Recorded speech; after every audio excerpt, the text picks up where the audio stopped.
오늘 말씀 요한계시록 4장부터 5장까지입니다. 4장부터 5장 두 장을 같이 할 것입니다. 지난주 3장에서는요. 죽은 교회, 신실한 교회, 열심을 잃은 교회 이 세 가지의 소아시아의 교회에 대해서 우리가 같이 공부했죠. 그래서 총 7개의 교회에 대해서 공부하고 4장, 5장 이렇게 넘어가면서 오늘은 천국을 구경하려고 합니다. 천국. 여러분 천국 가보셨어요? 천국 안 가보셨으면 말을 하지 마셔야 돼요. 천국 한 번씩 정도는 다 가보셔야 되는 거예요. 천국은. 우리는 갈 수 없잖아요. 우리는 하나님께서 허락하지 않아서 갈 수 없으니까 우리는 사도 요한을 따라가서 천국 구경하러 가겠습니다. 너무나 감사한 거는 경주 놀이공원 가도 그 입장료를 받는데 여기 천국 구경은 입장료가 없답니다. 얼마나 감사합니까? 그래서 천국을 구경할 건데 간접 체험을 할 건데 부담 없이 이 천국을 한번 보자고요. 첫 번째 주제입니다. 하늘의 왕자입니다. 하늘의 왕자. 요한계시록 4장 1절부터 읽겠습니다. 이 일 뒤에 내가 바라보니 보라 하늘에 한 문이 열려 있더라. 이렇게 천국의 문이 열립니다. 들어갑니다. 내가 들은 첫째 음성 곧 나팔 소리 같이 내게 이야기하던 음성이 이르되 이리로 올라오라. 이후에 반드시 일어날 것들을 내가 내게 보이리라 하더라. 천사가 부릅니다. 천사가 사도 요한을 부르면서 미래에 있을 것을 보여준답니다. 그러니까 미래 예언을 이렇게 할 수가 있는 거죠. 그래서 많은 사람들이 천국에 대해 상상을 하지만 가장 바른 상상은 성경적인 말씀에 의거한 상상입니다. 그래서 우리가 천국 하나님의 말씀 이외의 것들은 우리가 확실할 수가 없는 거예요. 그거는 개인적 체험일 수 있는 거예요. 근데 성경 말씀은 우리가 확실히 믿을 수가 있죠. 2절입니다. 내가 즉시로 영 안에 있었는데 보세요. 영 안에 있다고 하잖아요. 천국에 들어가려면 여러분이 지금 입고 있는 이 육신 갖고 들어갈 수 있어요? 없어요? 못 갑니다. 이 여러분의 육신을 갖고 들어갈 수가 없어요. 이건 썩어서 죄 때문에 이 땅에 썩을 거예요. 이 육신은. 이 육신 가지고 천국은 못 들어갑니다. 뭐만 들어가? 여러분의 혼과 영만 가지고 들어갈 수가 있습니다. 보라 하늘에 한 왕자가 놓여 있고 그 왕자의 한 분이 앉아 계시더라. 누굴까요? 이분은 하나님이십니다. 하나님. 하나님이 계세요. 진정한 왕이신 분 하나님께서 이 세상을 창조하신 이 하나님 아버지께서 앉아 계세요. 이 왕자는. 그래서 우리가 천국에 가면 왕자가 있다는 것을 이제는 알 수가 있죠. 그래서 이 왕자를 볼 건데 다시 한번 예를 들어 드리면 로마서에 보면 이 육신 우리가 지금 갖고 있는 이 육신에 때문에 아까도 제가 말씀드렸지만 우리가 이 땅에서 참 힘들다. 여러분 어때요? 여러분 힘들죠? 이 땅 사는 게 쉽습니까? 뭐 쉬울 때도 있지만 항상 쉽지 않잖아요. 힘들잖아요. 근데 이게 힘든 게 왜 힘드냐? 그러면 여러분이 갖고 있는 이 육신 때문에 힘들다. 왜냐면 이 육신이 우리가 태어날 때부터 죄성을 가지고 태어났기 때문에 이 육신이 힘들게 합니다. 우리를 아프게도 하고 괴롭게도 하고 유혹을 자꾸 그쪽을 원하고 또 꼭 뭘 하면 거기에서 만족하지 못하고 더 좋은 거를 갖고 싶어 하잖아요. 그래서 집을 사면 다음에는 더 큰 집을 사고 싶어 하고 차를 사면 더 좋은 차를 사고 싶어 하고 옷을 사면 거기에 만족 못하고 더 좋은 옷을 입고 싶어 하잖아요. 그렇지 않습니까? 그래서 뭐 샤넬이라고 하나요? 그런 것들도 다 갖고 싶어 하고 자동차도 뭐 좋은 차 뭐 유명한 차들 다 갖고 싶어하고 타고 싶어 하잖아요. 그러니까 우리 육신 때문에 육신의 욕심 때문에 그렇다. 그래서 이 육신은 그래서 우리가 딱 이렇게 우리 혼이 있고 육신이 있습니다. 딱 이렇게 두 가지로 여러분 분리하셔야 돼요. 여러분 자신은 혼이에요. 근데 혼은 우리가 구원을 받은 이후에는 누구를 기쁘게 하기를 원해요? 하나님을 기쁘게 하기를 원합니다. 그렇죠? 우리 혼은. 근데 우리 육신은 누구를 기쁘게 하기를 원해요? 육신을 기쁘게 하기를 원해요. 그러니까 이게 두 가지 마음이 있는 거예요. 그래서 자꾸 싸워요. 싸우면 영적 싸움이라고 해요, 이거를. 그러니까 힘든 거예요. 자꾸. 그래서 구원 받은 후에도 힘들어요. 근데 믿음 좋은 사도 바울도 힘들어하는 모습이 나옵니다. 그래서 같이 한번 보겠습니다. 로마서 7장 22절, 25절에 자기는 하나님 기쁘게 해서 하나님 좋아하는 것만 이렇게 말씀 잘 순종해서 하고 싶은데 이 육신이 자꾸 죄를 짓는 거예요. 그러니까 구원 받은 사람도 이렇게 죄를 이 육신이 짓는구나라는 걸 볼 수 있어요. 내가 속사람을 따라 이 속사람은 혼입니다. 하나님의 법을 즐거워하나 우리 혼은 하나님의 법을 즐거워해요. 하나님의 말씀을 즐거워합니다. 내 지체들 안에서 다른 법이, 근데 내 육신이 있어요. 내 생각의 법과 싸워. 내 지체들 안에 있는 죄의 법에게로. 우리 육신 안에는 죄가 있죠. 자꾸 죄성으로 가는 거예요. 죄의 법에서 나를 사로잡아 가는 것을 내가 보는 보다. 그러니까 구원을 받았음에도 불구하고 우리 혼은 하나님 말씀을 잘 순종해서 기쁘게 하길 원하는 자꾸 제 육신이 자꾸 죄를 원하고 그런 것을 자꾸 그쪽으로 가려고 합니다. 그래서 24절에 뭐라고 합니까? 오, 나는 비참한 사람이로다. 우리가 비참하게 느껴져요. 정말. 이 사망의 몸에서 누가 나를 건져내랴.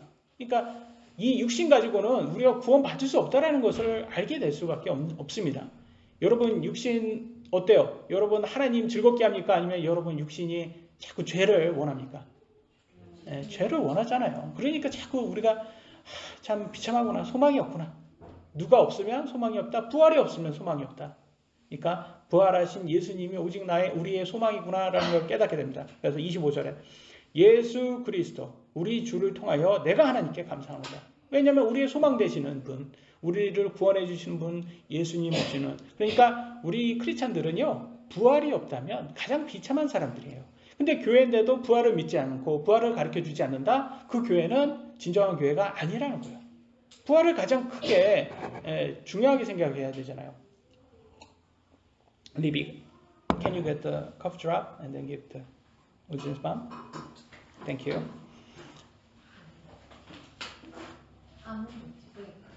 그래서 25절 예수 그리스도 우리를 통해서 내가 하나님께 감사하노라. 그런즉 이와 같이 내 자신이 생각으로는 하나님의 법을 섬기되 육신으로는 죄의 법을 섬기노라. 두 가지가 나눠 있죠. 그러니까 참 우리가 영적 싸움에 있는 것에 대해서 여러분 안에 영적 싸움이 있죠. 그걸 이상하게 생각하지 마세요. 이건 당연한 거예요. 많은 사람은 그래요. 우리가 영적이지 못해서 그런 거야. 아니 사도 바울도 이렇게 힘들어하는데 우리가 뭐 그렇게 대단하다고. 사도 바울도 이렇게 힘들어한다는 것은 우리도 당연히 힘든 거예요. 그러니까 이거는 당연하다. 그러니까 자꾸 우리 안에 이 마귀가 여러분한테 속삭일 거야. 네가 영적이지 못해서 그래. 네가 육신적이어서 그래. 자꾸 너는 뭐 버림받은 거야 하고 자꾸 안 좋은 생각을 집어넣을 때마다 여러분 말씀하세요. 사도 바울도 힘들었어. 마귀한테 얘기하시기 바랍니다. 그래서 항상 우리의 소망은 예수님의 재림, 예수님 재림 때 모든 것이 바뀐다는 것을 우리가 알 수가 있습니다. 3절 요한계시록 4장 3절 돌아가 보겠습니다. 앉으신 분의 모습은, 그래서 이제 누구의 모습이 나옵니까? 하나님이죠. 하나님의 모습이, 하나님이 어떻게 생겼는지 보입니다. 벽옥과 홍보석 같고 왕자 둘레에 무지개가 있는데 보기에 에메랄드 같더라 라고 나와 있습니다. 우리 하나님의 모습은 보석 같구나 라는 것을 알 수가 있어요. 그러니까 얼마나 귀합니까? 그래서 이 땅에서는요 무슨 참 제가 보기에는 막 한 손톱만한 것 같아요. 뭐 다이아몬드, 손톱만한 다이아몬드 하나가 무슨 50억 간다고 막 이렇게 뉴스에 이렇게 나오더라고. 그래가지고 제가 딱 보면 야 저건 뭐 먹지도 못하는 거를 저렇게 뭐 제가 크게 보석에 대해서는 뭐 여자가 아니다 보니까 큰 게 없어가지고, 참고로 제 아내가 뭐 20년 결혼 기념일 때는 다이아몬드를 하나 사주는 걸 어떠냐. 그래서 제가 생각하기에는 아주 정말 보이지도 않는 거 있잖아요. 그러니까 정말로 보이지도 않는 거를 제일 싼 거를 사주지 않을까. 그래도 뭔가를 해주고 넘어가야 되니까. 근데 뭐 여자분이 그런 것도 그것도 이렇게 자연스럽게 하나님께서 주신 거니까 뭐라고 할 수는 없죠. 그래서 정말로 이 땅에서 볼 수 없는 스케일이겠구나. 이게 천국에 딱 가면 왕자에서 보석 같은 우리 하나님이 보이는데 그 크기가 이 땅에서 볼 수 없는 그런 보석의 크기가 아닐까. 우리 하나님의 모습은. 그래서 참 우리가 알 수는 없죠. 자세히 뭐 이렇게만 나오니까. 그래서 그런 아주 빛나는 모습이 아닐까. 보석같이 빛나는 하나님의 모습이라고 생각이 됩니다. 4절 이어가겠습니다. 또 그 왕자 둘레에 24자리가 있고, 그래서 24자리는 이제 장로들이죠. 이 장로에서 제일 높은 자리에 앉고 싶어하는 예수님의 사도들이 있었잖아요. 제자들이. 요한과 야고보가 다 높은 자리에 앉고 싶어가지고 다른 제자들의 눈총을 받으면서 엄마 치맛바람에 휩싸여가지고 예수님께 더 높은 자리에 우리 아들내미들 좀 달라고 그렇게 얘기해가지고 미움받았잖아요. 그러니까 이 자리에 앉고 싶어서 그런 게 아닐까 싶어요. 24자리가 있고 내가 보니 그 자리들 위에 24장로가 여기에 24장로가 있습니다. 흰 옷을 입고 앉아 있는데 그들이 머리에 금관을 썼더라. 그래서 이 금관은 보상이 아닐까 싶습니다. 왕자 둘레에 흰 옷 입고 금관을 쓴 24장로가 앉아 있다. 그래서 왕자 하나님 앉아 계시고 왕자가 있고 하나님이 그 위에 앉아 계시고 그 주위에 24장로가 있다는 것을 우리가 상상해 볼 수가 있습니다. 여기 이 24장로 분들도 한때는 사람이었을 것입니다. 그죠? 자, 이 땅에서 우리처럼 사람이었을 거예요. 근데 구약시대 때와 신약시대 때 하나님의 말씀을 믿고 구약시대 때는 하나님 말씀이고 신약시대 때는 예수님을 잘 믿고 순종하셨던 분일 것이다. 그래서 예수님의 이 의적 흰옷을 받고 그 다음에 천국에 들어가서 또 이 땅에서 하나님 말씀대로 잘 하셨기 때문에 큰 보상을 받아서 금관을 쓰신 것을 알 수가 있습니다. 그래서 참 볼 때 우리가 정말 소망해야 될 곳은 우리가 이 24장로에 앉을 수는 없겠지만 그 근처에도 가면 얼마나 좋겠습니까? 근처에라도 가서 그래도 이 사도들도 이거를 소망했다는 것을 볼 수 있었죠. 그런데 여러분 천국의 높은 자리에 앉는 방법을 제가 가르쳐 드리겠습니다. 참 대단한 걸 가르쳐 주고 있어요, 여러분. 이거는 정말로 핵심이에요, 핵심. 여러분이 천국 높은 자리에 앉는 방법. 이게 진짜 엑기스입니다, 엑기스. 잘 들어주셔야 돼요. 정말 좋은 걸 가르쳐 드리는 거예요, 이거.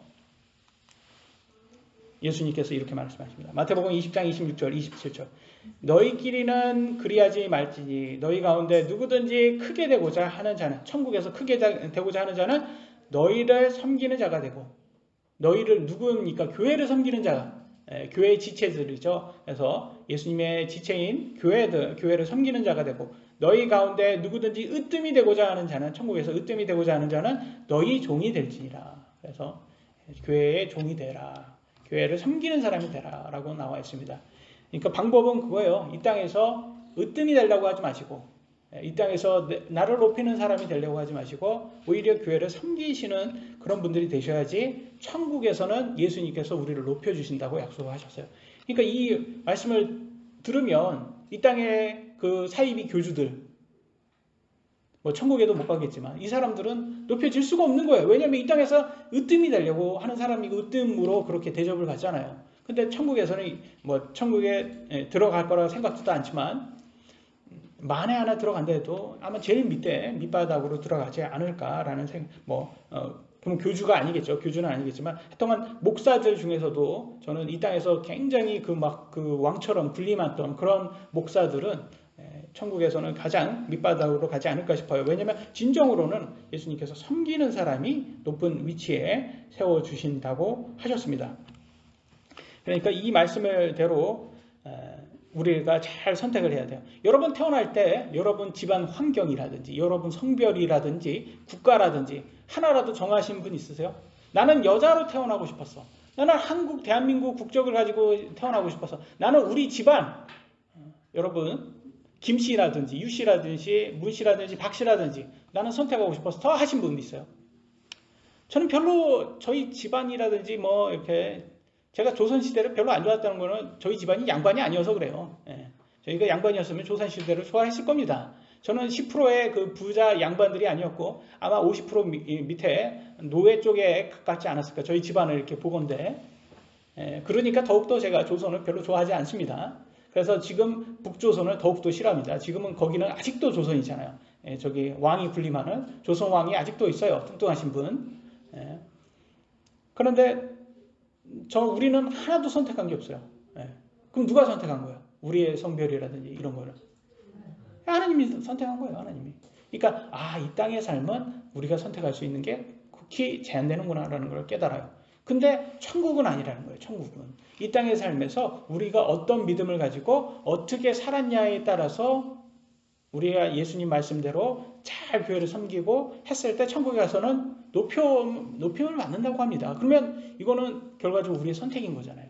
우리가 하나님 말씀을 믿냐 안 믿냐에 대해서 믿는 사람은 말씀대로 해가지고 높여질 것이고 천국에서 믿음이 없는 사람들은 당연히 안 하겠죠. 그러니까 천국에서 높임을 받지 못할 것입니다. 그러니까 모든 것은 믿음으로 이루어진다라고 걸 알 수 있습니다. 제가 미숙 자매님께는 말씀드렸지만 지난주에 통도사에 갔을 때 제 아내가 거기에 경치를 좋아해서 1년에 한 번씩 갑니다. 가가지고 보는 게 저는 숙제고 제 아내는 그걸 즐기죠. 열심히 사진 찍고 그러더라고요. 저는 기사하는 거죠. 기사. 그래서 봤는데 그 아주 뚱뚱한 그 뭐 부처 상인가 이게 너무 뚱뚱해서 진짜 살좀 좀 빼셨으면 좋겠다. 저렇게 헤비 비만 정말 과체중에 넘어서 진짜 비만 너무 극비만이라고 하나요? 너무 비만이시더라고요. 그래가지고 근데 그게 지금 시대에 사셨던 분이 아니잖아요. 옛날 못 살았을 때 사셨던 분이 조선 시대 뭐 그 이전 못 살았던 진짜 남들은 진짜 하루에 한 끼 먹기도 힘들었을 때 그분은 세 끼 플러스 디저트까지 먹어가지고 그렇게 뚱뚱한 거 아닙니까? 결과적으로는. 근데 뭐 그런 분을 왜 존경하라고 그렇게 높이라고 그렇게 세워놨는지. 그러니까 결과가 돌이라든지 나무라든지 이렇게 숨 없는 것을 자꾸 인간이 만들어서 자꾸 그걸 섬기려고 하는 아주 어리석음이 나온다는 거예요. 그러니까 성경에서는 그러잖아요. 창조도 아닌 것을 그렇게 섬기려고. 근데 제가 그걸 보면서 어떤 생각이 들었냐면, 야, 이것도 믿음이다. 이것도 믿음이다. 라는 생각이 들었어요. 모든 게 다 믿음이구나. 왜냐면 그들은 그분을 이게 상을 믿는 것이 좋다고 믿으니까 믿는 거잖아요. 근데 믿음이 성경적인 믿음은 아니더라도 그들만의 믿음이다. 그들의 교리고. 그러니까 모든 것이 다 믿음으로 우리 인생이 정해지는구나 라는 생각이 들었습니다. 여러분들이 하나님의 말씀을 믿으시면 하나님 말씀대로 사실 것이고 세상 사람들이 그런 것을 믿으면 그들의 것을 사는 거예요. 그러니까 우리는 결과적으로는 믿음은 곧 선택인 거죠. 그래서 저는 믿음을 선택이라고 생각합니다. 우리가 각자가 선택을 하는 거죠. 그러니까 하나님께서 각자에게 회개보고 받는 거 아니겠습니까? 각자가 선택했으니까 누구한테 책임을 물을 수도 없는 겁니다. 다음 구절 여러 번 같이 한번 읽어보도록 하겠습니다. 시작.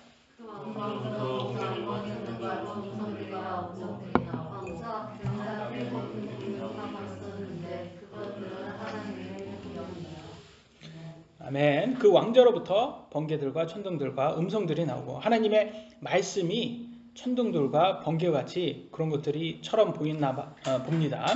왕자 앞에는 7 등불이 타고 있었는데 왕자 앞에요. 그 7 등불이 있었는데 그것들은 하나님의 7 영이라고 나와 있습니다. 그래서 하나님은 7 영을 왕자 앞에 갖고 계시는구나라는 것을 알 수가 있습니다. 참 하나도 이해 안 되죠. 저도 이해 안 됩니다.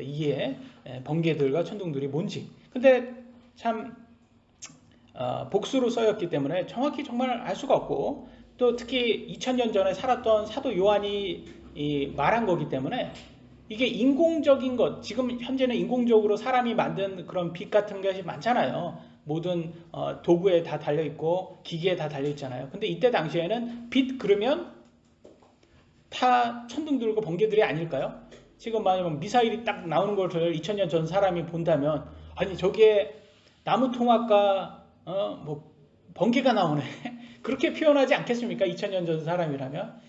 오늘날 우리들이 보는 것과 그 2000년 전 사람이 보는 거는 다를 것이다. 그러니까 미래에 어떤 모습일지 우리가 알 수도 없고 천국이 어떤 모습일지 우리가 판단할 수는 없어요 지금. 그러니까 이게 그냥 하나님께서 번개들과 천둥들의 음성이 나오는구나 라고 우리가 가늠해 볼 뿐이지 우리가 다 알 수는 없습니다. 그럼에도 불구하고 경외심은 들잖아요. 참 여기에서 우리가 정말 하나님께 가까이 갈 수도 없을 만큼 무섭겠다라는 생각이 듭니다.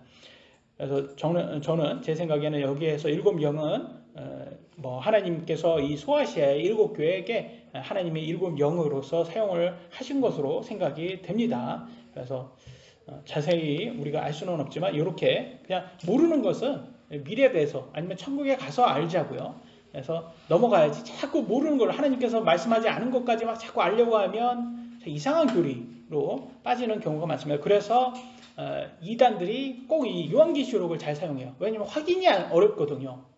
그러니까 그 사기꾼 있잖아요. 그 유명한 청조. 그 청조가 자꾸 어렵게 한 게 사기꾼들이 확인이 불가능한 거예요. 저기 그 재벌 3세인데 뭐 무슨 뭐 정말 그 자식이 아니라 뭐 따로 바깥에서 난 자식. 혼외자. 확인이 어렵잖아요. 그렇게 만들어야지 확인이 어렵잖아요. 그러니까 진짜 그냥 자식이면 확인 이렇게 인터넷 치면 나올 텐데 혼외자 그러면 이게 숨긴 자식이니까 더 확인이 어려워. 그러니까 이 사기꾼들이 이게 확인은 안 되는 것 같고 장난치는구나 라는 걸 알 수가 있는 거예요. 그래서 자꾸 이단들이 요한계시록 가지고 노는 게 이거를 악용을 하는 게 확인이 어려워서 그렇구나. 왜냐면 누구도 알 수가 없거든요. 그래서 제가 주석을 맨날 이렇게 공부를 해도 나와 있지가 않습니다. 몰라요. 우리는 봐봐야지 알 수가 있습니다. 넘어가 보겠습니다. 6절로 8절입니다. 그 왕자 앞에 그저 하나님의 왕자가 있죠. 그 앞에는 수정 같은 유리바다가 있고 그래서 앞에 유리바다인데 수정 같다고 합니다. 왕자 한가운데와 왕자 둘레에는 앞뒤에 눈이 가득한 네 짐승이 있더라. 그래서 거기에 네 짐승이 있는데 아주 무섭게 생겼어요. 첫째 짐승은 사자 같고 둘째 짐승은 송아지 같으며 셋째 짐승은 사람 같은 얼굴을 가졌고 넷째 짐승은 날아다니는 독수리 같더라. 이제 생긴 것까지 이상한데 날개도 달렸고 눈도 달려있답니다. 네 짐승이 저마다 자기 둘레에 6날개를 가졌고 그죠? 그러니까 또 얼마나 또 기괴하게 생겼겠습니까? 그것들의 안쪽에는 눈들이 가득하더라. 그러니까 아주 이게 좀 괴물처럼 느껴집니다.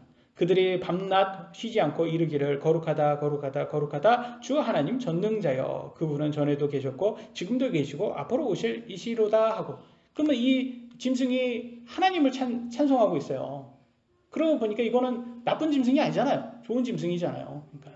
그러니까 거의 우리가 알 수는 없지만 그러니까 이거는 천사와 같은 그런 존재가 아닐까. 우리가 그룹이라고 하잖아요. 천사장을 그룹이라고 하듯이. 그래서 굉장히 우리는 알 수 없지만 좀 굉장히 무슨 존재인 것 같아요. 굉장한 존재. 근데 여러분 기괴하게 보이잖아요. 이 외모가. 근데 사실 우리도 동물원이나 다큐멘터리를 통해서 세상에 기괴한 동물을 많이 익숙해져서 이제는 그걸 그냥 자연스럽게 받아들였을 뿐이지 만약에 조선시대 사람들한테 데리고 와서 캥거루 한번 보여줘, 코알라 한번 보여줘봐요. 그 사람들 뭐라고 하겠어요? 저기 괴물이지 사람 아니 동물이냐 그러겠지 않습니까? 쥐새끼가 왜 이렇게 커? 그러지 않겠습니까? 뭐 이상한 동물 많잖아요. 그래서 뭐 아프리카 가면 정말 이상한 동물 다큐멘터리에서 보면 여러분 어떻게 생각을 하세요? 뭐 인터넷 유튜브 보니까 어떤 동물인데 가운데 손가락이 굉장히 길더라고요. 근데 그 코딱지를 파더라고요. 그게 그 가운데 손가락으로 코딱지를 파가지고 막 먹더라고요. 그래가지고 이렇게 무슨 원숭이 같은 게 생겼는데 원주민이 그거 막 가운데 손가락이 있어가지고 막 굉장히 아주 그걸로 나무에서 이제 애벌레를 그 가운데 손가락으로 이렇게 파가지고 그 딱딱 두들겨가지고 뭐 뭔지 아세요? 이 동물이? 나무핥기는 아니더라고요. 개미핥기 아니고 원숭이처럼 생겼는데 이상한 원숭이처럼 생겼어요. 근데 제가 봤는데 저도 생소해가지고 그냥 너무 신기하다 이 동물은. 쬐끔하게 생긴 것 같더라고요. 근데 뭐 그거 해가지고 나무에서 있는 애벌레 이렇게 파먹더라고요. 그걸로 가운데 손가락으로. 가운데 손가락은 엄청 길어요. 그걸 보니까 참 기괴하다라는 생각이 들더라고요. 그래서 제가 여기다 첨부할까라고 하다가 굳이 왜냐면 그 동영상으로 봐야지 체험이 되지 뭐 사진으로 본다 해도 그냥 이상한 동물이구나라고 볼 것 같아서. 그러니까 우리가 이렇게 지금 이렇게 천국에 있는 이 짐승의 모습이 기괴하게 느껴지는 것은 정말 기괴해서가 아니라 익숙하지 않기 때문이라는 것을 다시 한번 우리가 생각을 해야 된다는 거죠. 그잖아요, 여러분. 우리가 모든 동물이 익숙해져서 기괴하게 느껴지지 않은 거지. 타조 한번 보세요. 그 가까이 가서 한번 보셨어요? 타조? 무슨 공룡같이 발톱이 공룡 같더라고요, 발도. 그래가지고 야 이거 정말 살아있는 공룡 같다. 뭐 이런 생각이 들더라고요. 그래가지고 이게 그 조선시대 사람이 봤다면 닭이 왜 이렇게 크냐고. 얼마나 또 난리가 나지 않겠습니까? 그러니까 우리가 결과적으로는 이게 친숙하지 않아서 그런 거다. 그래서 여러분 천국에 가서 이 짐승에 나중에 보더라도 너무 놀라지 마시라. 이게 천국 이렇게 나와 있으니까. 근데 이 땅에서는 우리는 보기 좋은 것만 좋다고 이렇게 더 믿을만하고 이렇게 지금 귀하게 느껴지는 것은 우리는 이게 나쁘다고 생각한단 말이에요. 그렇잖아요. 그렇지 않습니까? 이 땅에서 막 예쁜 걸 좋다고 하고 이렇게 이상하다고 생각하는 건 나쁘다고 생각하는데 사실 여러분 천사는 빛의 천사 아니에요. 천사가 아니라 마귀는 빛의 천사의 모습으로 나타난답니다. 그러니까 이 땅에서는 진짜 무슨 백마탄 왕자처럼 아주 멋있는 모습으로 온다는 거예요, 여러분. 그러니까 너무 외모라든지 이런 것에 대해서 우리가 꼭 이게 항상 맞다라는 것은 아니다. 그래서 우리는 하나님은 외모를 보지 않고 마음의 중심을 본다고 하지 않습니까? 그래서 마음의 중심이 더 중요하다. 그래서 이 짐승의 것에 대해서 자꾸 이렇게 인터넷 보면 자꾸 이렇게 이 말대로 이렇게 이상하게 그려가지고 희영이가 예전에 찾은 것처럼 아주 정말 이상하게 그려가지고 정말 이상하잖아요. 정말 그렇게 만들어가지고 사람들에게 천국에 대해서 나쁜 이미지를 집어넣으려고 하는 것 같은데 우리가 그렇게 보지 말고 천국에 있고 또 하나님을 찬양하니까 좋은 쪽으로 우리는 받아들여야 되지 않을까 싶어요. 다음 9절로 11절입니다.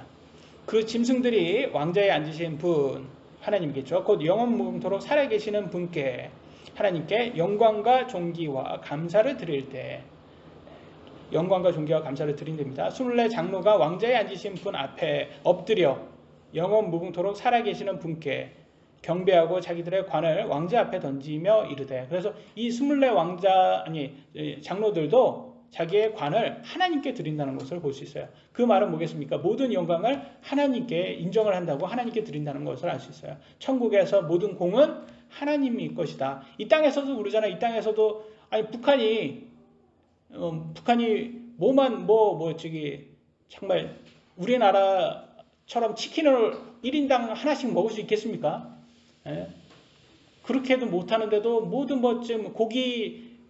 고기가 조금 들어있는 국물을 마셔도 그 다 공로를 누구에게 올립니까? 김정은한테 올리잖아요. 그래서 인간한테 그렇게 하는 거는 잘못된 거죠. 그거는 인간한테 사실 김정은 때문에 못 사는 건데 김정은 때문에 1인당 치킨 하나도 못 먹는 그런 나라인데도 불구하고 좀 어리석잖아요. 그러나 천국에서는 모든 것을 이 세상에 하나님이 창조하셨기 때문에 하나님은 이 영광을 받으실 충분한 자격이 있다는 것을 우리가 알아야 됩니다. 11절 오 주여 주는 영광과 존귀와 권능을 받기에 합당하시오니 그렇잖아요. 합당하시잖아요. 이 땅에 그분이 만드셨는데 뭘 그분하고 뭘 이렇게 논쟁을 하냔 말이에요. 인간이 어리석죠. 아니 좀 인간끼리도 여러분 마동석하고 맞짱 뜨서 이길 수 있어요? 없잖아요. 그러면 뒤로 물러서야 되는데 어리석잖아요. 사람한테는 그렇게 막 대들지도 않으면서 왜 하나님한테 대드냔 말이에요. 그러니까 너무 어리석은 거예요. 하나님한테 이기지도 못하는데 그러니까 신인 하나님한테는 우리는 항상 하나님께 합당하심을 우리가 드려야 된다. 그게 순종이다. 주께서 모든 것을 창조하셨고 이거 나오잖아요. 하나님께서 모든 것을 창조하셨어요. 또 그것들이 주를 기쁘게 하려고 존재하며 그러니까 이 땅에 우리가 만들어진 이유를 우리가 생각해야 돼요. 우리는 하나님의 기쁨에 의해 만들어졌다.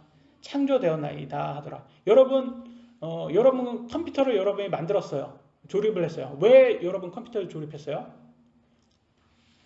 여러분의 기쁨을 위해서 조립했지 컴퓨터의 기쁨을 위해서 조립했습니까? 우진이 카트라이더 왜 해요? 카트라이더의 기쁨을 위해서 그 카트 탄 그 캐릭터의 기쁨을 위해서 하는 거예요? 아니면 우진이의 기쁨을 위해서 하는 거예요? 그죠? 우진이의 기쁨을 위해서 하는 거예요. 그러니까 하나님도 이때 우리를 창조하는 거는 하나님의 기쁨을 위해서 창조한 거야. 근데 자꾸 인간이 우리의 기쁨만 위주로 생각을 한단 말이에요. 우리는 창조물이잖아요. 여러분이 만약에 우리는 다 흙으로 만들어진 존재입니다. 그죠? 인간은 흙으로 만들었잖아요. 하나님. 그러니까 우리는 도자기와 같아요. 우리가 도자기라면 우리의 주인은 누구예요? 도자기를 만든 장인이죠. 토기장이잖아요. 토기장이가 만약에 근데 딱 도자기를 만들었는데 도자기에 거기에 나뭇잎이 들어가 있는 거예요. 깜빡하고 나뭇잎 들어가는 거를 모르고 구운 거예요. 뭐 그것도 예술 작품으로 돼 있는데, 근데 만약 머리카락이 들어가 있다고 생각을 한번 해보세요. 거기에 만약에 벌레가 들어가 있다고 생각하거나 아니면 한 큰 흠집이 됐다. 그러면 그 도자기를 여러분 유명하신 도자기 토기장이라면 파시겠습니까? 여러분 이름에 먹칠되는, 아니면 그냥 깨 부수겠습니까? 그건 이거는 사실 이건 말할 필요도 없어요. 이거는 그냥 깨 부수고 버리는 게 나아요. 왜냐면 그 괜히 다이소에 넘어갔다가는 이게 1,000원짜리 무로 이게 100만원, 1000만원짜리가 1000원짜리로 아주 떨어지는 거예요. 내 이름에 먹칠하는 거예요. 말이 안 되잖아요. 그래서 저평가되느니 차라리 부신다는 게 토기장이다 하잖아요. 근데 만약에 토기장이가 막 도자기를 막 부시는데, 이렇게 흠이 많은 도자기를 부시는데 형준이가 거기 가가지고 토기장이한테 뭐라고 할 거예요? 아니 어떻게 이렇게 그렇게 아주 잔인하게 도자기를 부실 수 있습니까? 그렇게 따질 거예요? 아니잖아요. 그러니까 주인이 마음대로 한다는데 흠 있는 것에 대해서는 그냥 불에 태운다는데 그게 왜 잘못됐냐고요. 그러니까 하나님이 그렇게 하신답니다. 놀랍지 않습니까? 하나님이 우리를 그렇게 하신다니 잘 우리가 귀담아 들어야 됩니다. 로마서 9장 21절, 토기장이가 같은 덩어리의 진흙으로 한 그릇을 만들어, 그러니까 하나님께서 흙으로 사람을 만들어서 한 사람은 좋은 데 쓰고 한 사람은 나쁜 데 쓴답니다. 한 그릇을 만들어 종기에 이르게 하고 좋은 데 쓰는 거죠. 다른 하나는 만들어 수치에 이르게 할 권한이 없겠느냐. 그렇잖아요. 하나님께서 이렇게 딱 만들어 놨는데 이게 인공지능으로, 사람의 인공지능으로 이게 지 마음대로 하잖아요. 그러니까 이게 도자기처럼 움직이지도 않는 것도 아니고 지 마음대로 이렇게 하는데, AI다 보니까 이게 지 마음대로 자유의지가 있어서 하는데, 오히려 하나님을 뒤에서 하나님을 무시하고 하나님을 믿지도 않고 그러고 막 하나님 욕하고 막 그러는 것을 그냥 가만히 놔두겠냐 말이에요. 하나님께서 이거는 흠집이 있구나, 그럼 불량품이라 이렇게 딱 제거하지 않겠습니까? 그래서 다음 요한계시록 2장 27절에 그렇게 나왔습니다. 그가 철장으로, 예수님께서 그들을 다스리며 토기장이의 그릇같이 부수어 산산조각 내리라 나오잖아요. 토기장이가 이렇게 부수듯이 인간을 그렇게 부숴서 지옥 갈 사람들이 지옥에 내던진다는 거예요. 이것은 곧 내가 내 아버지에게서 받은 것과 같으니라. 그것을 그 임무를 누구한테 받았냐? 아니, 하나님께 예수님이 받은 것을 알 수가 있습니다. 그러니까 우리가 정말 하나님께 종기에 이른 그릇이 되기 위해서는 어떻게 살아야 되겠습니까? 우리가 수치에 이르지 않도록 하나님의 말씀대로 하나님의 기쁨이 되는 그런 합당한 사람들, 천국에 합당한 사람들이 되어야 된다는 것을 알 수가 있습니다. 다음입니다. 두 번째 주제, 어린 양이 책을 취함. 요한계시록 5장 1절입니다. 또 내가 보매 왕좌에 앉으신 분의 오른손에 책이 있는데, 하나님의 오른손에 책이 있답니다. 그것은 안과 뒷면에 글이 적혀 있고, 책에 안과 뒤에 글이 적혀져 있다고 합니다. 책값이 비쌌나 봐요. 뒤까지 썼어요. 저희 재미있으라고 한 건데 재미가 없죠? 죄송합니다. 7봉인으로 봉인이 되어 있더라. 이게 참 우리는 익숙하지가 않아요. 이게 7봉인. 그래서 지금 옛날에는 두루마리잖아요. 두루마리 화장지처럼 옛날에는 책이 두루마리였어요. 그래서 양피지로 만들었던 두루마리였습니다. 그래서 봉인이 되었다. 그래서 이 봉인이 된 게 잠금 장치가 아니에요. 많은 사람이 이게 봉인됐다 하면 잠금 장치로 착각을 해요. 이거 누구나 뜯을 수 있는 거예요. 근데 단지 봉인 장치는 왜 하는 거야? 누가 뜯었나 안 뜯었나 확인 차원이지. 이건 누구나 뜯을 수 있잖아요. 이거 못 뜯어요, 여러분? 뜯을 수 있잖아요. 그냥 이렇게 그 촌농 있잖아요. 촌농으로 이렇게 해가지고 도장 한번 찍는 거예요. 그러면 이렇게 딱 누가 뜯으면 티가 나는 거예요. 형님 이해되죠?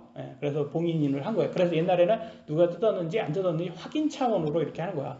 하는 거다라고 나와 있어요. 그래서 2000년 전에 이렇게 양피지기로 했는데, 천국에 하나님께서 딱 책을 갖고 있는 거예요. 앞뒤에 글이 적혀 있는 것을. 근데 이걸 뜯을 수 있는 분이 없었답니다. 그래서 천사가 그렇게 말합니다. 5장 2절로 3절. 또 내가 보면 힘센 천사인데 그냥 천사가 아니라 힘이 셌습니다. 마동석인가 봐요. 이 천사는. 마동석처럼 아주 힘이 센 천사가 그럽니다. 큰 음성으로 공포하기를 누가 그 책을 펴며 그것의 봉인들을 떼기에 합당하냐 하되 하늘에나 땅에나 땅 아래에 있는 어떤 사람도 능히 그 책을 펴거나 들여다보지 못하더라. 이게 뜯지 못하니까 볼 수가 없는 거예요. 그러니까 여러분 어때요? 여러분 사도 요한이 입장이라면 왜 저기 가서 저걸 못 뜯을까? 저게 힘센 천사인데 저걸 또 못 뜯어. 그러니까 이게 근데 그때는 이제 뭐 영화 같은 데 보면 뭐 마법에 이렇게 탁 해가지고 못 뜯는 거 있잖아요. 그런 거 가까이 가지도 못하고 막 그런 것처럼 아무나 되게 뜯을 수 있는 게 아니라 이게 자격이 돼야지 뜯을 수 있는 거예요. 지금 이 책은. 왜냐면 하나님 손에 있잖아요. 여러분 하나님 손에 있는데 가까워서 하나님 신뢰하겠습니다 그러면서 탁 이렇게 빼가지고 이렇게 뜯을 수 있어요. 이거 안 되잖아요. 그럴 수 있는 상황이 아닌 거예요. 지금. 그러니까 게임으로 치면 가까이 가는데 여기 앞에 벽이 있는 것처럼 못 가는 거예요. 그 근처에. 뭐 그런 식으로 우리가 상상을 한번 해봅시다. 그래서 요한계시록 5장 4절 보니까 그 책을 펴서 읽거나 들여다보기에 합당한 사람이여 보이지 아니하므로 내가 많이 울었더라. 사도 요한의 입장에서는 이 뜯을 수 없으니까 책을 볼 수 없으니까 이 슬펐답니다. 그 말은 뭐겠습니까? 이게 어떻게 보면 이 책을 뜯을 수 있는 하나님의 손에서 이 책을 받아서 뜯을 수 있는 분이 어떤 분이다? 우리를 구원할 수 있는 분이다라는 이 자격을 얘기하는 게 아닐까. 그래서 제가 추측을 해봅니다. 근데 이런 게 그래서 슬퍼한 상황에서 딱 말합니다. 천사가. 바로 이분이 뜯을 수 있다라고 해서 예수님을 소개를 합니다. 그래서 예수님 멋있게 나옵니다. 요한계시록 5장 5절 장로들 중에 장로가 말하네요. 장로들 중에 한 사람이 내게 이르되 사도 바울아 죄송합니다. 입에 사도 바울만에게 사도 요한아 울지 말라 보라 유다 지파의 사자 라이온이에요. 여기의 사자는 곧 다윗의 뿌리가 이기셨으므로 그 책을 펴며 그것의 7봉인을 떼시리라 하더라. 라고 해서 그분이 누구다? 예수님이다. 예수님만이 우리를 구원하시고 또 이 땅에 심판하시는 그분이다. 그래서 여기에서는 지금 근데 이거가 참 이렇게 비슷한 내용이 우리나라 세계에 많이 퍼져 있더라고요. 하나 예를 보여드릴게요. 이게 보면 지금 이거를 저기 칼을 좀 뽑으랍니다. 칼. 이 칼 이름이 엑스칼리버라고 합니다. 엑스칼리버. 여러 번 게임에 다 나오죠. 희영이 막 웃는 거 보니까 많이 익숙해요. 게임에 안 나온 게 없어요. 이거를 뽑아야지 이제 왕자가 되고 왕이 되고 뽑아야지 이게 구원자가 되고 소망이 되고 희망이 돼요. 근데 그 희영이가 가가지고 그냥 뽑으면 되지. 꼭 이걸 못 뽑아요. 또 디즈니 가면 이거 뽑는 것도 있더라고요. 그래서 사람이 장치가 돼 있어서 딱 누르면 일하는 사람 딱 누르면 딱 뽑히고 근데 이쁜 애가 뽑으면 뽑히게 해주고 어른이 가면 안 뽑게 하더라고요. 보니까 애들한테 소망을 주려고 그렇게 장치를 해놨더라고요. 그래서 이거는 우리에게 익숙하죠. 이걸 아더왕으로 익숙한데 아소왕이라고 이렇게 표현을 합니다. 원래는 영국의 고전이라고 합니다. 그래서 이 고아의 소년이 돌에 박힌 검을 뽑아서 영국의 왕이 됐다는 이야기입니다. 그럼 많이들 여러분 그럴 거예요. 그러면 이거 성경이 곧 동화와 같다. 천국에서 무슨 동화와 같이 이렇게 검을 뽑는 것처럼 이렇게 봉인을 뜯는 게. 근데 결과적으로는 뭐가 문제인지 우리가 다시 생각해 봐야 돼요. 동화책이 문제예요? 성경이 문제예요? 성경이 먼저라는 걸 여러분 다시 한번. 그러니까 성경이 동화책에 영감을 준 거지 성경이 영감을 받은 게 아니다. 그래서 성경에 보면 비슷한 동화책이 비슷한 내용이 있어요. 열왕기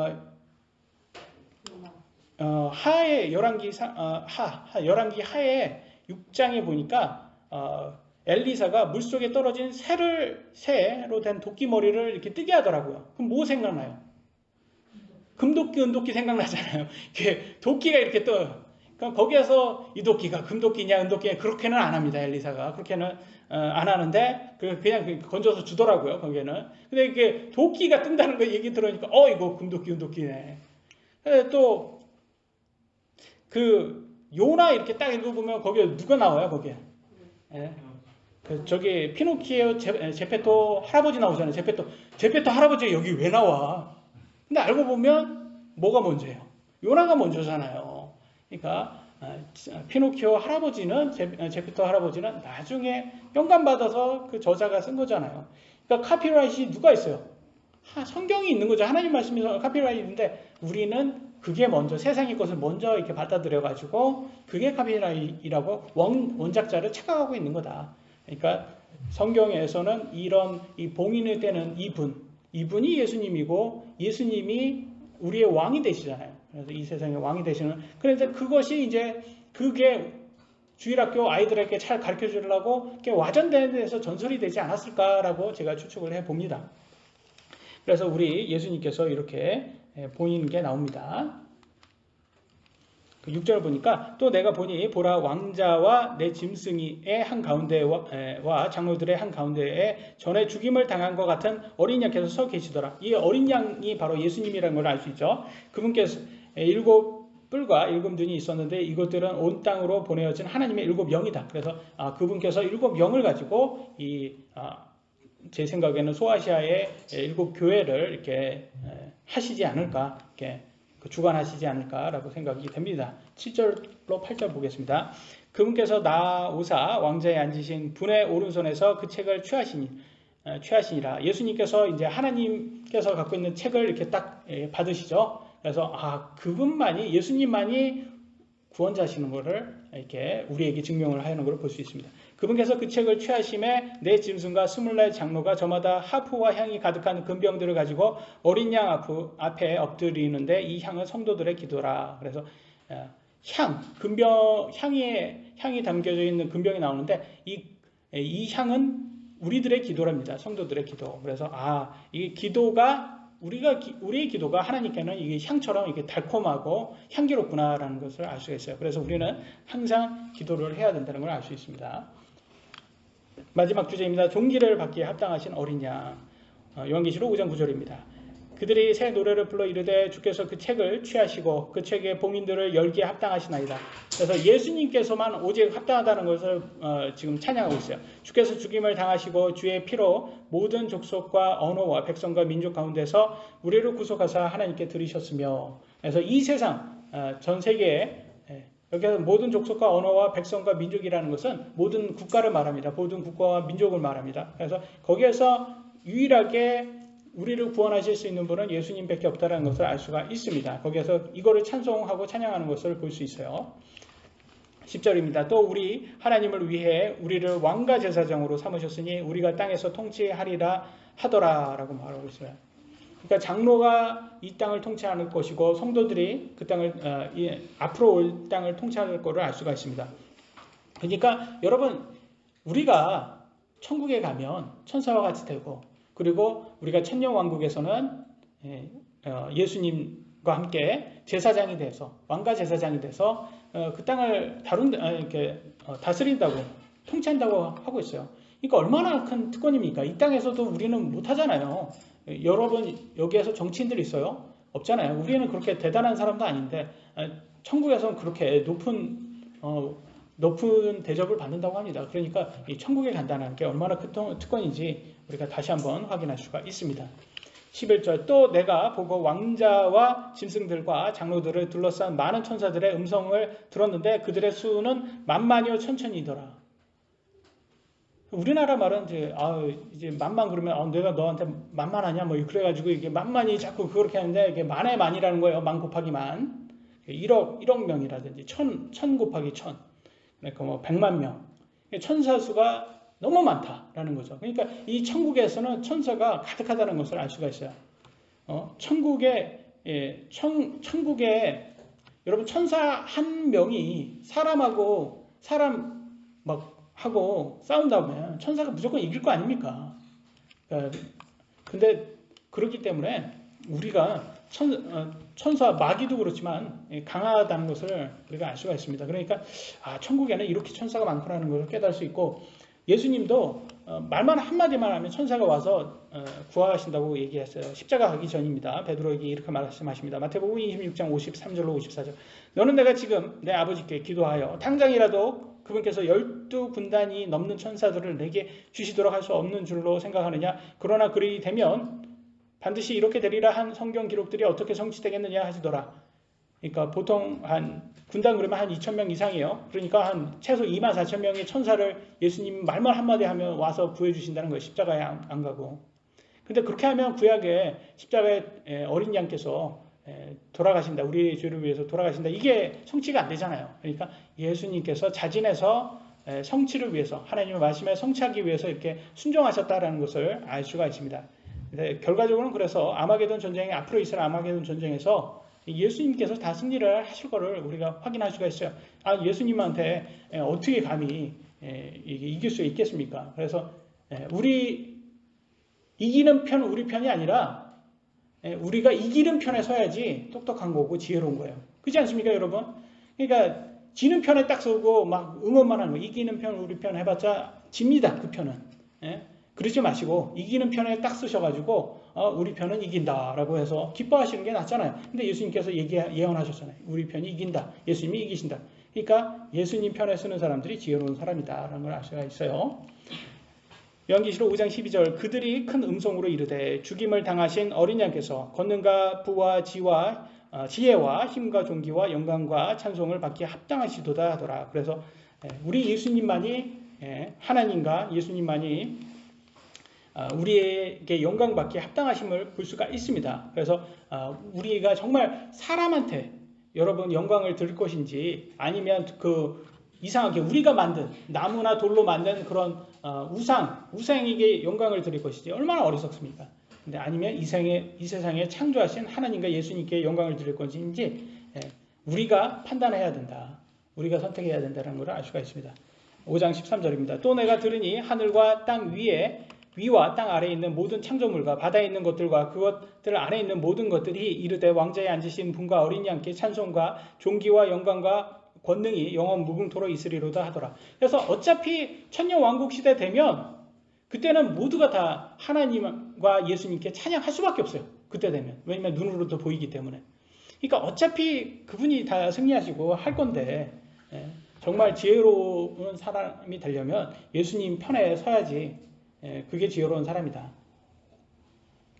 괜히 여러분 안에 있는 육신에게 속아서 마귀의 속삭임에 속아서 마귀 편에 쓰지 마시기 바랍니다. 많은 사람이 어리석게 자기의 육신대로 하는 것에 대해서 하나님을 대적하는 것을 적그리스도화하는 것을 그게 자기 마음대로 산다고 생각하지만 그게 마귀 편에 쓰는 거예요. 그래서 마귀에 이끌려서는 안 된다. 우리가 끝까지. 마지막 구절입니다. 5장 14절입니다. 이에 내 짐승이 이르되 아멘하고 24 장로가 엎드려 영원 무궁토록 살아계시는 그분께 경배하더라. 그래서 이렇게 끝납니다. 천국 여행 어떻게 잘 하셨어요? 어떻습니까? 천국 가면 결과적으로는 뭘 알 수가 있습니까? 오직 예수님만이 구원자시고 그분께 하나님과 그분께 우리가 영광 드리는 존재다라는 것을 알 수가 있습니다. 근데 우리가 생각하기에는 이게 게임도 해야 되고 맛있는 것도 먹어야지 기쁜데 천국에 가니까 하나님과 예수님만 찬양하네. 그거 재미없겠네. 그렇게 생각이 들 수 있어요. 근데 여러분 생각 한번 해보세요. 이 육신만 벗으면 그냥 가만히 숨만 쉬어도 행복한 거예요. 그렇지 않습니까, 여러분? 여러분 육신이 벗으면 그리고 부활의 몸을 입으면 그냥 가만히 있어도 행복한 거예요. 그잖아요. 그래서 여러분 우리가 천국 들어가면 부활의 몸을 입고 천국에 들어가면 여러분 찬양만 해도 그냥 기쁜 거예요. 제가 아까도 말씀드렸잖아요. 코카인 먹으면 그냥 가만히 있어도 막 별것도 아닌데도 실실된다는 거예요. 그렇게 좋다는 거예요. 아니 이 세상의 것도 그런데 그거는 부작용이 얼마나 많습니까? 그거 절대 해서는 하면 안 되는 건데 그렇다면 천국은 부작용도 없고 영원한 거고 그곳에서는 그냥 가만히 들어가도 그냥 기쁘다는데 이 좋은 것을 왜 놔두냔 말이죠. 이 좋은 것을 우리 주위의 많은 사람들에게 알려주셔서 그들에게도 영원한 생명이 있기를 우리가 구해야 된다. 그리고 하나님께서 우리에게 주신 구원에 대해서 감사와 영광 드리길 원합니다. 여기까지 하도록 하겠습니다. 기도하시겠습니다.